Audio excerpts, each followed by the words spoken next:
사도행전 25장 13절에서 27절입니다. 벨릭스 후임으로 온 베스도를 축하하기 위하여 아그리빠 2세가 그의 왕비 버니게와 함께 가이사라로 찾아와서 여러 날을 지냅니다. 아그리빠의 왕비인 이 버니게는 이미 2번이나 결혼을 했던 여자입니다. 그리고 그의 부도덕한 소문이 끊이지 않았습니다. 이 버니게는 친삼촌인 헤롯과 결혼했다가 헤어지고 또 길리기아 땅의 왕인 필리방과 결혼했다가 헤어지고 이제 아그리빠 2세와 동거 생활을 하는데 사실은 남매지간입니다. 자기 오빠와 관계를 맺고 있는 것입니다.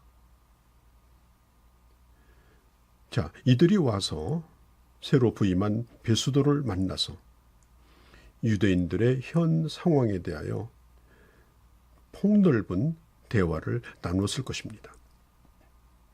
그 대화 중에 총독 베스도가 아그리빠 왕에게 벨릭스 총독으로부터 인수받은 죄인인 이 바울에 대한 얘기를 했을 것입니다.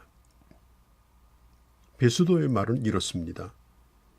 유대 지도자들이 이 바울을 처형시켜달라고 계속해서 요구를 했지만 로마 법으로 볼 때 이 사람에게 변호할 기회도 주어야 하고 또 재판하지 아니하고 유죄 판결을 내릴 수가 없다라고 했습니다. 유대인들이 바울에게 내어놓은 죄목은 죄가 성립이 안 되고 결론적으로 가이사에게 가서 재판을 받도록 결정을 해야만 하는데 이 결정이 잘된 건지 잘못된 건지 취소해야 될는지 고민이 되니까 좀 조언을 해달라고 아그리빠 왕에게 요청을 합니다. 사실 이 베스도 총독은 종교 문제에 별 관심이 없었습니다. 생명을 구원하는 이 복음이 바울에게 있고 또 바울로부터 이 영생의 말씀을 들을 수 있고 구원의 길도 분명히 열려 있음에도 불구하고 자신은 그것과 아무 상관이 없다라고 생각했습니다. 10절에 보면 이렇게 말합니다. 그것은 자기들끼리의 문제지 우리의 문제는 아니다. 내 문제는 아니다. 자기들의 종교의 문제다. 자, 자기들의 종교의 문제. 이디아스, 데이시, 다이아모니아스. 자, 이 말은 이디아스, 자기들의 데이시, 숭배한다. 그리고 다이모니아스.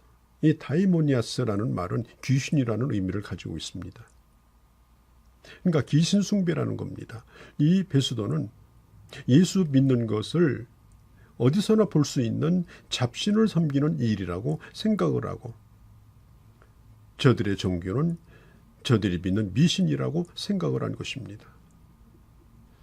사실 이 로마 사람들은 그 당시 이 제우스 신을 자기들의 신으로 섬겼죠. 제우스 신의 도움을 받아서 온 세계를 지배할 수 있고 또 이것은 신의 승리고 신의 능력이라고 생각을 했습니다. 그래서 그들이 생각할 때는 제우스 신은 살아있는 신이고 로마의 지배를 받는 이 하나님 또 예수 그리스도는 이것은 잡신에 불과한 것이다. 세상에 흔해 빠진 종교 중 하나로 이 기독교를 생각을 한 겁니다. 힘없는 민족이 섬기는 그것도 저 시골에서 태어나서 별 볼 일도 없어 보이는 나사렛 예수 그리스도를 멸시하고 그리고 귀신을 섬기는 일이라고 하는 말을 쓰고 있는 것입니다. 자, 우리나라는 일본에 비해서 200년 기독교를 받아들였고 일본은 우리보다 훨씬 더 앞섬에도 불구하고 아직도 기독교인의 수가 1%에도 이르지 못하는 이유가 뭡니까? 이미 일본은 자기들이 섬기는 잡신 종교가 있었고 자기 종교가 있었습니다. 그래서 기독교를 서양 종교라고 생각하고 그들이 섬기는 이 귀신 섬기는 것 가운데 그냥 하나를 더하기를 한 것이죠. 그렇게 하니까 결국은 복음이 될 수가 없었고 교회가 제대로 세워질 수가 없었다라는 것입니다. 자, 이 분명히 말합니다. 이 베스도는 나사렛 예수가 죽은 지 3일 만에 다시 살아났다라고 하는 그들의 그 주장 때문에 지금 예루살렘에 있는 유대인들이 이 바울을 송사했다는 것입니다. 그렇습니다. 기독교는 생명의 종교입니다. 부활의 종교입니다. 이 총독은 바울이 전하고 있는 이 부활의 복음에 대하여 관심이 없었습니다. 그건 허황된 주장으로 생각을 했죠. 자, 복음은 서양 종교도 아니고 유대 종교의 한 부류도 아니고 천지와 만물을 만드신 하나님께서 이 세상을 사랑하사 그 아들을 보내주시고 그리고 우리를 위하여 죽으시고 부활하신 기쁜 소식이 바로 이 복된 소식 복음인 것입니다. 기독교의 핵심은 지금도 부활이며 그리고 죽은 자가 다시 살아난 사건으로 인하여 한 개인의 역사가 그 영혼이 완전히 갈 길이 바뀌어지는 그런 혁명적인 메시지가 바로 복음인 것입니다. 그때 당시 이 바울이 당했던 고난이나 또 1세기 당시에 그리스도인들이 당했던 고난도 하나같이 그들이 예수님의 부활을 증거하였기 때문입니다. 자, 이 베스도 총독과 이 아그리빠 왕의 이 대화 가운데 이 아그리빠는 베스도에게 나도 그 사람을 좀 만나고 싶다. 그 사람에게 좀 얘기를 들어보고 싶다. 내일 좀 신문할 기회를 좀 달라라고 22절에 요청하죠. 사실 부활과 십자가를 외치는 이 바울을 만나고 싶은 마음이 이 헤롯에게 생겼는데 그것은 복음을 듣기 위한 것이 아니라 단순한 호기심이었고 그리고 그 이튿날 비공식적인 재판이 진행이 됩니다. 헤롯 아그리빠는 버니게와 함께 그리고 그 주변의 신하들과 장교들과 그 도시의 유명 인사들을 거느리고 그리고 왕의 자리에 합당한 격식을 갖추고 위세를 떨치면서 이 바울 앞에 나타납니다. 높은 보좌에 앉습니다. 그리고 이 아그리빠 왕은 그 옆에 서 있는 베니게도 왕비에 해당되는 그런 격식을 갖춰서 화려한 옷을 입혀서 그의 옆에 세웁니다. 자, 아그리빠는 이 헤롯 대왕의 손자입니다. 그러니까 이 헤롯 왕가의 마지막 왕입니다. 그의 증조 할아버지 이 헤롯 대왕이 나사렛 예수를 죽이기 위해서 어린아이들을 학살난 장본, 그게 바로 그의 외할아버지 헤롯 대왕입니다. 그의 할아버지, 그 할아버지는 결국은 그의 아버지는 어린 계집의 유혹에 넘어가서 세례요한의 목을 친 장본인이기도 합니다. 또 야고보의 목을 쳤고 베드로를 감옥에 넣었습니다.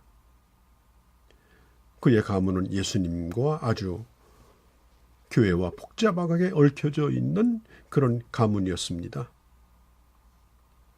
자, 그래서 아그리빠 왕은 이 예수에 대하여 관심이 많았습니다. 그리고 예수님 때문에 감옥에 들어와 있는 이 바울에 대하여도 관심이 많았습니다. 자, 성경은 이렇게 말합니다. 베스도 총독이 바울에게서 죄목을 찾지 못하여 나는 고민하고 있다. 죄인이 아닌 사람을 죄인으로 만들 수는 없지 않느냐. 또 죄인이 아닌 사람을 재판해달라고 로마 황제에게 보내게 되면 이건 매우 곤란한 일이다. 죄목을 쓸 내용이 없어서 베스도는 고민하고 있다라고 그렇게 아그리빠에게 말을 하고 있죠. 참 아이러니한 사실이죠. 재판을 해야 되는데 죄목이 없습니다. 또 내보내면 죽을지도 모릅니다. 황제 앞에 세워야 되는데 그래서 이 헤롯 아그리빠에게 당신이 한번 치조를 해보고 도대체 그에게 무슨 문제가 있는지 한번 알아보라고 그렇게 지금 요청을 하고 있는 것입니다. 참 이 얼마나 어이없고 이게 못된 생각입니까? 얼마나 웃기는 얘기입니까? 자, 왕과 왕비는 지금 바울을 내려다보고 있습니다. 바울의 모습은 한없이 초라하고 비참하기 그지없었습니다. 머리는 헝클어지고 죄수의 옷을 입고 있고 그리고 손에는 사슬이 매어 있었고 키는 작고 머리는 대머리고 눈썹은 길었고 코는 구부러져서 매부리 코였고 다리는 휘어져 있었고 그야말로 매우 초라한 그런 한 죄인이요 한 노인의 모습을 헤롯 아그리빠는 바라보고 있습니다. 그러나 바울은 베스도에게도 그리고 그를 내려다보고 있는 아그리빠에게도 베니게에도 이 기회가 또 한 번 복음을 전할 기회로 알고 다시 한번 입을 열고 있는 것입니다.